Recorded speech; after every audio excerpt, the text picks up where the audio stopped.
અરવલ્લીના મોડાસા તાલુકાના કોલીખડ ગામના એક વિદ્યાર્થીએ પ્રિત ચૌધરીનો 22 દિવસીય પૂર્વ શંકાસ્પદ હાલતમાં મૃતદેહ મળી આવ્યો છે। મોડાસા તાલુકાના કોલીખડ ગામના એક વિદ્યાર્થીએ પ્રિત ચૌધરીના 22 દિવસ પૂર્વ મોડાસા શહેરના જિલ્લા સેવા સદન સામે આવેલા તત્વ આર્કેડના બેઝમેન્ટમાંથી શંકાસ્પદ હાલતમાં મૃતદેહ મળી આવ્યો હતો। પરિસ્થિતિ જોતા પ્રિત ચૌધરી નામના વિદ્યાર્થીની હત્યા થઈ હોય તેવું સ્પષ્ટપણે જણાઈ આવતા હોવાના આક્ષેપ સાથે અત્યંત દુઃખી પરિવારને યોગ્ય ન્યાય અને ઘટનાની સ્પષ્ટ તપાસ થાય તે હેતુથી અરવલ્લી જિલ્લા સામાજિક સમરસતા મંચ, વિશ્વ હિન્દુ પરિષદ, જ્ઞાતિબંધુઓ સહિત આગેવાનોએ ન્યાયની માંગ સાથે અરવલ્લી જિલ્લા કલેક્ટર પ્રસાદિત પારીખ અને પોલીસ અધિક્ષક સૈફાલી બારવાલને આવેદનપત્ર આપી રજૂઆત કરી હતી।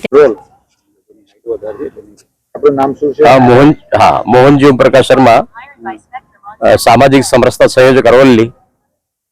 4/7 ના રોજ તત્વ આર્કેડમાંથી પ્રીત ચૌધરી નામના એક એન્જિનિયર વિદ્યાર્થીનું જે મોત નીપજ્યું અને એના અનુસંધાને એના પરિવારને સામાજિક સમરસતા મંચના કાર્યકર્તાઓ ઘરે દિલાસો અને સાંત્વના આપવા માટે ગયા ત્યારે જાણકારી મળી કે એના ફોટા અને પ્રતિકૃતિઓ જોઈ એના ભાઈની હત્યા થઈ છે।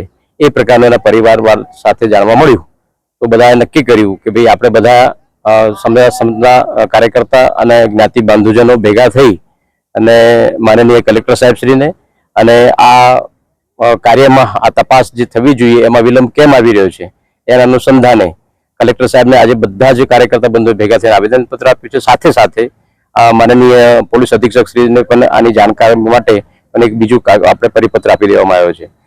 સમગ્ર હિન્દુ સમાજે એવું પણ વિચાર કર્યો છે કે ભાઈ માનનીય મુખ્યમંત્રી શ્રી અને ગૃહમંત્રીશ્રીને પણ આની જાણકારી આપણે આપવી જોઈએ। એટલે સામાજિક સમરસતા મંચના કાર્યકર્તાઓ એવી અપેક્ષા રાખે છે કે પ્રીત ચૌધરીના પરિવારને યોગ્ય ન્યાય અને સ્પષ્ટ એની જાંચ થાય એવી અપેક્ષા છે। કેન્દ્ર પટેલ, અરવલ્લી।